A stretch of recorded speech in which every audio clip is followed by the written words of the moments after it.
added locks out 8th gear, because in every other aspect, Jag calibrated the sport mode to our sense of normal.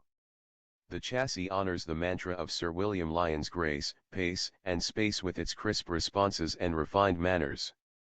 These are long-standing Jaguar strengths, made even more adroit with the two-mode electronically adjustable dampers that are standard on the S model. At an elevated clip, the XE smooths pavement and straightens corners with its suppleness and precision.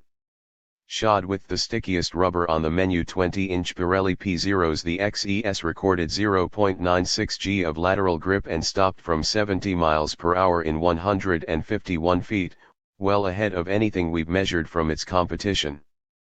Power arrives at the rear tires through an open differential, while the brakes imitate a mechanical torque vectoring system. In steady-state cornering on the skid pad, the XE approaches the limit with benign understeer. On a circuit, the chassis obliges trail braking into a corner or exiting under power with subtle rotation. Without Jag's electronic limited slip differential, though, the XES is nowhere near as wild nor as wildly entertaining as the feral XFRS. On public roads, where stability is the greater virtue, the XE inspires confidence while still being playful. Climbing the Pyrenees on a switchback staircase, the Jag balances instant on power with a calm and composed chassis.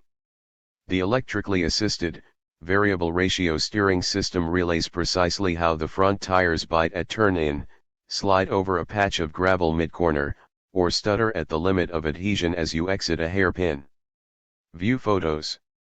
Jaguar wants its XE to be known as the driver's car in its class, and that claim might go uncontested in the old world, where the 3 Series barely hangs on to its reputation. But the Brits are either inexperienced with the Cadillac ATS or willfully ignorant of its charms. The American sports sedan holds an edge in steering feel, turn-in, and at-the-limit behavior. The Jaguar's advantage is that it offers most of the Caddy's sharpness without the flinty ride. The XE drives like a Maxi Miata, only without so much body roll.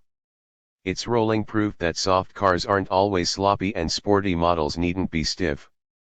In a competition to provoke maximum aggravation, the contest between Jaguar's new in-control touch entertainment and navigation system and Cadillac's Q would be too close to call. Perhaps we should invoke the folly of Myford Touch here, too. You need only glance at the Jag's center stack to see that it has too few physical buttons. It also appears that the system's designers gave as much priority to cheery aesthetics and downloadable apps of questionable merit as they did to the core user experience.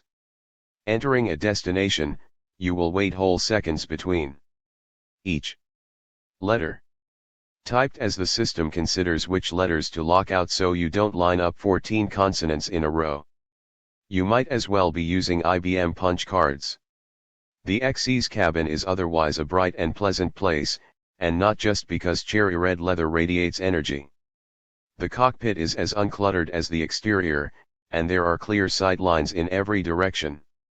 The gear selector knob still sinks into the console when the vehicle powers down, but the interior is otherwise free of gimmicks to test the warranty.